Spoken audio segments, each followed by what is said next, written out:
যদি এক সাধারণ মাটির পাতিল নিজের হাতে বানানো ভাঙতে না চায়, আমি যারে মায়ের পেটে 9 মাস রেখে নিজের হাতে সাজাইছিলাম, আমার দেওয়া চোখ নাক কান দিয়ে আমি বানাইছি যারে, আমার সেই বান্দাকে আমি কেমনে জাহান্নাম দেই? আমি ধ্বংস করে দেব কেন? ও যদি তার মাটির পাতিল ভাঙতে না চায়, আমি আমার এমন যত্নে গড়া বান্দাকে জাহান্নাম দেব কেন? ধ্বংস করে দেব কেন? আমি অপেক্ষায় থাকি মাফ করতে। আমার বান্দা কোনোদিন যদি 1 ফোঁটা রাত গভীরে চোখের পানি ফেলে, আমি ওরে মাফ করে দেব। যদি বলে বান্দা আল্লাহ গুনাহ অনেক বেশি, আল্লাহ বলবে সমুদ্রের ফেনার চাইতেও বেশি।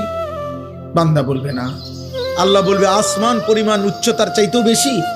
বান্দা বলবে না। তা আল্লাহ বলবেন বান্দা আমি তো আসমান ছোঁয়া পর্যন্ত গুনাহ মাফ করতে রাজি, আমি তো সমুদ্রের ফেনার চাইতেও বেশি গুনাহ মাফ করতে রাজি।